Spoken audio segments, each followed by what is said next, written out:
Hi అండి. అందరికీ నమస్కారం. Welcome to my channel. ఈ వీడియోలో ఏపీ ప్రభుత్వ ఉద్యోగులకు మరియు పెన్షనర్లకు ఫిబ్రవరి నెల జీతాలు, పెన్షన్లు జమ అయ్యే తాజా సమాచారం గురించి అయితే తెలుసుకుందాము. వీడియోని ఎక్కడే గానీ స్కిప్ చేయకుండా ఎండ్ వరకు చూడండి. అప్పుడే ఇన్ఫర్మేషన్ పూర్తిగా అర్థమవుతుంది. వీడియో చూస్తున్న ప్రతి ఒక్కరు వీడియోకి లైక్ చేయండి ఫ్రెండ్స్. ఈ వీడియోని తోటి ఉద్యోగ, పెన్షన్ మిత్రులతో అయితే షేర్ చేయండి. కొత్తగా మన ఛానల్ చూస్తున్నవారు ఇంకా సబ్స్క్రైబ్ చేసుకున్నట్లయితే వెంటనే మన ఛానల్ సబ్స్క్రైబ్ చేసుకోండి. దీని ద్వారా నేను చేసే లేటెస్ట్ వీడియోస్ అన్నీ మీ వరకు రీచ్ అవుతాయి. ఇక ఆలస్యం చేయకుండా వివరాల్లోకైతే వెళ్ళిపోదాము. ఫ్రెండ్స్, ఇక విషయానికొచ్చినట్లయితే డీడీఓలు ఉద్యోగ మరియు పెన్షన్‌లకు సంబంధించినటువంటి జీతాలు, పెన్షన్ల బిల్లులు సీఎఫ్ఎంఎస్ హెర్బ్ పేరోల్ నందైతే అప్‌లోడ్ అయితే అవుతోంది.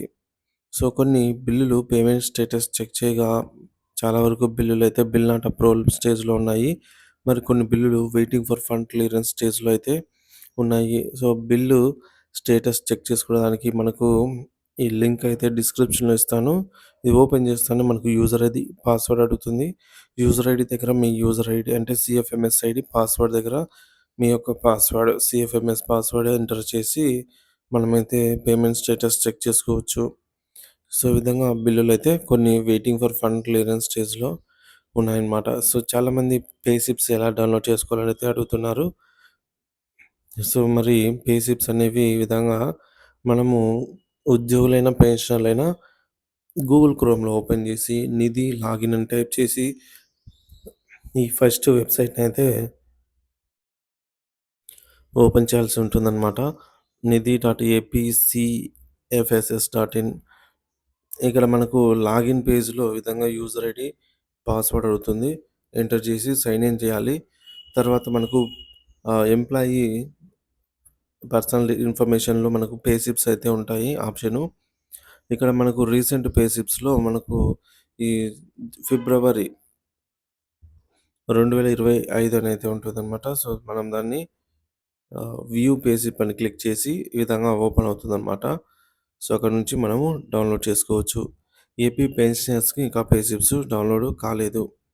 సో, ఇప్పటివరకు అప్రూవల్ అయిన కొన్ని ఉద్యోగులకు సంబంధించి బిల్లులు కొవ్వూరు, నెల్లూరు, అనంతపురం, చింతలపూడి, ఏలూరు, విజయవాడ, అలాగే ప్రకాశము, Nellore, Madakasira and Kurnool, Eluru, Razole, railway Koduru, Seethammadhara, Parvathipuram.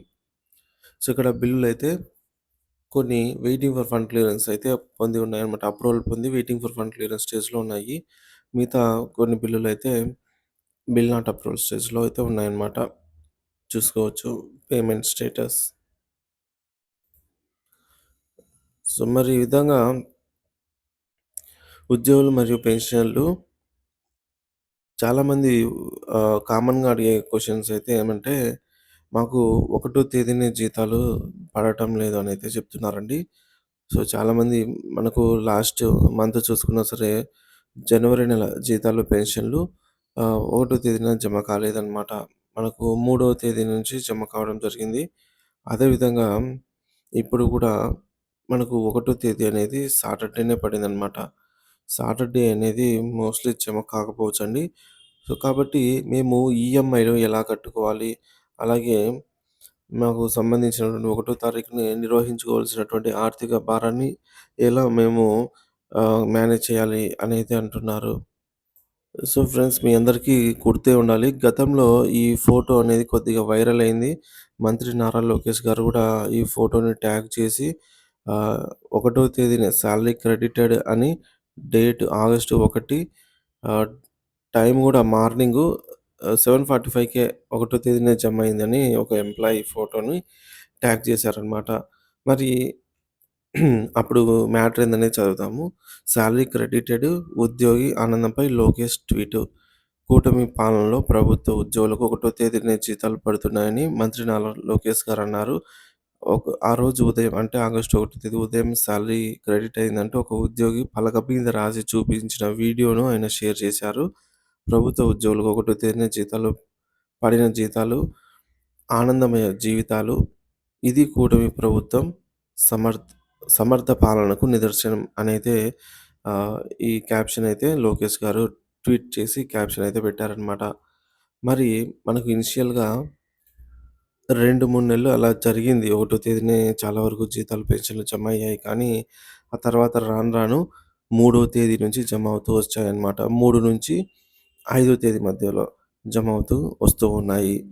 So, ఈ మేరకు చాలా కంప్లెయింట్స్ అయితే వెళ్ళాయన్నమాట. మాకు ఒకటో తేదీన జీతాలు అందట్లేదని. సో, స్వయంగా సీఎం ముఖ్యమంత్రి నారా చంద్రబాబు నాయుడు గారు దీనిపైన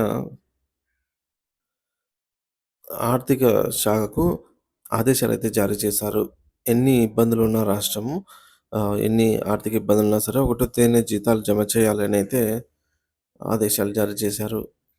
మరో కథనం మేరకు ఇక్కడ చూసుకున్నట్లయితే, ఒకటో తేదీన జీతాలు ఉత్తుత్తుదే అనైతే మనకు పోయిన నెల రావటం జరిగిందనమాట. ఈ ఈ ఇన్ఫర్మేషను. సో, ఒకటో తేదీన జీతాలు జమ కావటం లేదు. వైద్య శాఖలో 16,000 మందికి రాలేదు. ఒకటో తేదీన జీతాలు జమ చేశామని కూటమి ప్రభుత్వం గొప్పలు కొట్టుకుంటున్నప్పటికీ అది వాస్తవ విరుద్ధమని క్షేత్రస్థాయి పరిస్థితులు చూస్తే అర్థమవుతోంది. ఆగస్టు మొదటి వారం ముగుస్తున్నా నేటికి కొందరికి ఉద్యోగులకు వేతనాలు అందలేదు. ఉదాహరణకు వైద్య శాఖలోని నేషనల్ హెల్త్ మిషన్ పరిధిలో పనిచేస్తున్నటువంటి ఉద్యోగుల పరిస్థితి ఈ విధంగా ఉంది. అలాగే ఎన్‌హెచ్‌ఎంలో రాష్ట్ర వ్యాప్తంగా 20,000 మంది ఉద్యోగులుండగా 4,000 మంది ఔట్‌సోర్సింగ్ ఉద్యోగులకు రెండో తేదీన జమ చేశారు. అలాగే 16,000 మంది కాంట్రాక్ట్ ఉద్యోగులకు సోమవారానికి కూడా జీతాలు జమ చేయలేదు. వీరిలో గ్రామ గ్రామాల్లో విలేజ్ క్లినిక్ ద్వారా ప్రజలకు సేవలందించే కమ్యూనిటీ హెల్త్ ఆఫీసర్లు 10,000 మంది పైగా ఉన్నారు అనైతే మనకు అదే నెలలో వార్త వచ్చిందనమాట. సో, ఈ విధంగా ఒకటో తేదీన జీతాలైతే జమ అందరికీ కాలేదని వార్త అయితే రావడం జరిగింది. కాకపోతే 2, 3 తేదీలలో అయితే జమ అయి ఉంటాయి. సో, మరి 1-3 తేదీ లోపల జమ అయినా ఓకే. ఇప్పుడు 3 తేదీ నుంచి 5, 6 తేదీలకైతే జమ అవుతున్నాయన్నమాట. అంటే ఇవాళ మనకు సాటర్‌డే పడిందన్నమాట. ఒకటో తేదీ మార్చి 1 సాటర్‌డే పడింది. మరి చూడాలి ఫ్రెండ్స్. ఆహ్, ముఖ్యమంత్రి చంద్రబాబు నాయుడు గారి ఆదేశాల మేరకు సాటర్‌డే అయినా గూడా జమ చేస్తారా? లేదా? అనేది మీ అభిప్రాయాన్ని కామెంట్ ద్వారా తెలియజేయండి. అలాగే పెన్షన్‌లకు ఒక ముఖ్య గమనిక ఫ్రెండ్స్. ఇంకా ఎవరైనా పెండింగ్‌లో ఉన్నట్లయితే లైఫ్ సర్టిఫికేట్ గురించి తప్పకుండా మీరు ఫిబ్రవరి ఎండ్ లోపల సబ్మిట్ చేసేయండి ఫ్రెండ్స్. మనకు లైఫ్ సర్టిఫికేట్ సబ్మిట్ చేయకపోతే పెన్షన్ అనేది నిలిపివేయడం జరుగుతుందనమాట. సో, కాబట్టి ఆహ్, లైఫ్ సర్టిఫికేట్‌ని మీ యొక్క సబ్ ట్రెజరీలో ఉచితంగానే సబ్మిట్ చేయొచ్చు. లేదంటే మీ సేవా సెంటర్‌లో ఆన్‌లైన్ ద్వారా అయితే సమర్పించవచ్చు. లేదంటే మీరు మొబైల్ ఆండ్రాయిడ్ ఫోన్‌లోనే ఫేస్ రీడ్ యాప్‌లో కూడా సబ్మిట్ చేయొచ్చనమాట. ఏ విధంగా సబ్మిట్ చేసినా, ఈ విధంగా మనకు రిసిప్ట్ అయితే రావటం జరుగుతుంది. మన డీటెయిల్స్. అక్కడ మనకు అన్నిటికంటే ముఖ్యమైన ఘట్టం ఏందంటే డిస్క్లైమర్ అండి. ఇక్కడ డిస్క్లైమర్ ఇది బాగా చెక్ చేయండి ఫ్రెండ్స్. డిస్క్లైమర్‌లో the digital life certificate will be subject to acceptance by your pension processing centre అని ఏపీ ఎస్‌టిఓ నేమ్ రావాల్సి ఉంటుందండి ఇక్కడ. This is a computer generated certified అని జెప్పేసి మీ యొక్క ఎస్‌టిఓ నేమ్ వచ్చినట్లయితే ఈటీఓ గాని, ఎస్‌టిఓ గాని, డిటిఓ గాని సో, మీ లైఫ్ సర్టిఫికేట్ సబ్మిట్ అయినట్లే లెక్క. సో, చూసారు కదా ఫ్రెండ్స్. ఏపీ ఉద్యోగ పెన్షన్‌ల జీతాలు, పెన్షన్‌లు జమ అయ్యే తాజా సమాచారం ఎప్పటికప్పుడు మీ ముందైతే ఉంచుతూ ఉంటాను. మన ఛానెల్ తప్పకుండా సబ్స్క్రైబ్ చేసుకొని అప్డేట్స్ అయితే ఫాలో అవుతుండండి. అలాగే ఈ వీడియోని తోటి ఉద్యోగ పెన్షన్ మిత్రులతో అయితే షేర్ చేయండి. Thank you for watching this video.